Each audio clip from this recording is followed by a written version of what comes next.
A paz do Senhor a todos que estão escutando esta mensagem. E geralmente hoje se tem pregado, muitos pregadores têm falado certos ditados como, abre aspas, você achou graça diante de Deus, é por isso que Deus te escolheu, é por isso que Deus salvou você, é por isso que Deus trouxe salvação à sua vida, porque você achou graça diante dele, porque você despertou alguma coisa em Deus. Você alcançou graça diante de Deus. Ou seja, é interessante que algumas pessoas não entendem que a palavra de Deus ela diz totalmente o contrário. Nós não fomos salvos porque achamos graça diante de Deus como se fizemos alguma coisa que despertou o interesse de Deus em nós. Porque muitas das vezes é esse o objetivo do discurso, dizer que nós achamos graça diante de Deus, de alguma forma dizer que nós fizemos algum esforço, nós é, despertamos algum interesse em Deus por alguma coisa que existe em nós. Mas é interessante o que toda a palavra diz, que assim como em Isaías 64:6 diz que todos nós somos como imundo e as nossas justiças são como o trapo da imundícia. Todos nós como folha caímos e as nossas iniquidades como o vento nos arrebatam. O capítulo 3 de Romano bota tanto judeus quanto gentios debaixo do pecado. Mostra que nem todos, assim, ele diz, nós somos melhor do que os judeus de maneira nenhuma, os judeus são melhor do que os gentios de maneira alguma.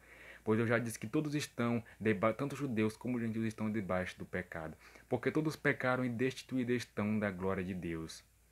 Ou seja, assim como também está em Efésios, vai dizer que nós estávamos mortos em delitos e pecados, mas Deus que é riquíssimo em misericórdia, ou seja, a misericórdia, ela é Deus não nos tratar segundo nós merecemos.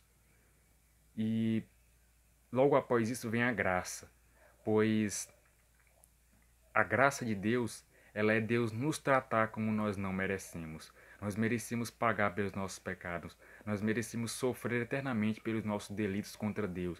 Pecados cometidos sob a paciência de Deus. Pecados cometidos contra a santidade de Deus. Nós merecemos pagar pelos nossos pecados. Nem a nossa morte seria capaz de comprar a nossa salvação, mas somente a morte de Cristo. Nós éramos sem valor nenhum, mas Cristo ofereceu-se a si mesmo para nos salvar. Se fez pecado, carregou sobre si os nossos pecados e o castigo que nos trouxe a paz estava sobre ele. Pelas suas pisaduras nós somos sarados. Nós não tínhamos nada que despertasse o interesse de Deus, mas é Deus que é riquíssimo em misericórdia, não nós que somos riquíssimos em beleza, ou nós que somos bons, ou nós que somos legais, ou alguma coisa assim. Nenhum de nós. Muitas vezes algumas pessoas dizem, ah, mas eu não fumo, eu não roubo, eu não bebia, eu era uma pessoa boa diante de Deus. Mas o pecado ele não está em praticar certas coisas.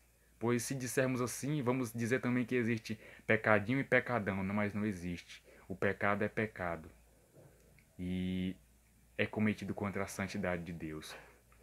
Pois o pecado, na verdade, é você não viver para a glória de Deus. Porque muitas pessoas dizem, ah, mas eu não roubo ninguém, eu não sonego impostos, eu cuido da minha família. Sim, mas você está quase salvo, porém fatalmente perdido.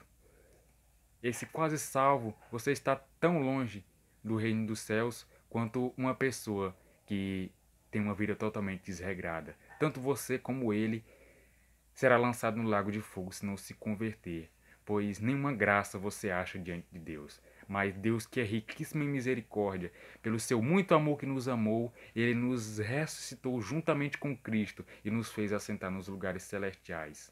Ou seja, no capítulo 1 você vai perceber que o louvor todo não é ao homem, não é ao interesse que nós despertamos em Deus. Não, porque nós não despertamos nenhum interesse, mas é Deus que é riquíssimo em misericórdia, que não nos tratou segundo nossos pecados, porém lançou os nossos pecados sobre Cristo. Cristo levou sobre si. A cédula que era contra nós, Colossenses capítulo 2, foi cravada na cruz. Então Cristo levou sobre si os nossos pecados.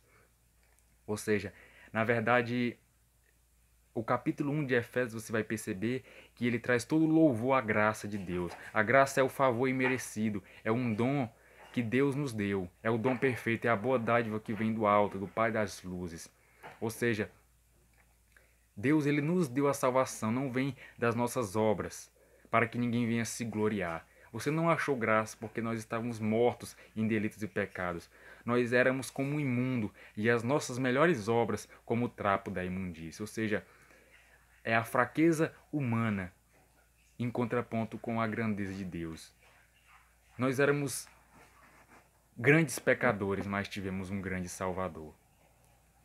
Não havia nada em nós que despertasse o interesse de Deus, mas Deus, pela sua misericórdia e pelo seu muito amor, ele nos salvou. Nos amou de uma tal maneira que deu o seu Filho unigênito para que todo aquele que nele crê não pereça, mas tenha a vida eterna. Então que venhamos a cada dia entender que a nossa salvação não vem das nossas obras, não vem porque nós éramos bonzinhos, não veio porque nós somos o centro do coração de Jesus, não veio porque nós somos importantes, mas porque Deus é misericordioso. E tudo isso é um louvor para a graça de Deus, louvor para o poder de Deus, um louvor à Santíssima Trindade, ao Pai, ao Filho e ao Espírito Santo, ao Pai que nos deu o seu amor, que nos deu a sua graça, que o Espírito Santo que nos convenceu de todo o pecado, porque nem a salvação nós queríamos, foi necessário o Espírito Santo nos convencer, abrir os nossos olhos, não fazer alguma coisa, mas ele abriu os nossos olhos, como está em 2 Coríntios, porque Deus que disse que das trevas resplandecesse a luz, é que resplandeceu em nossos corações para a iluminação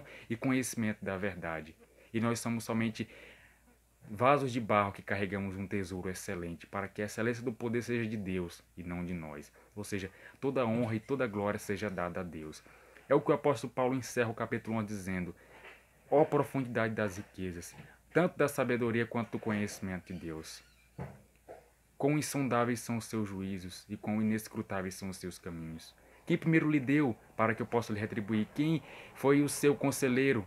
Porque dele, por ele e para ele são todas as coisas. Glória, pois, a ele eternamente. Amém.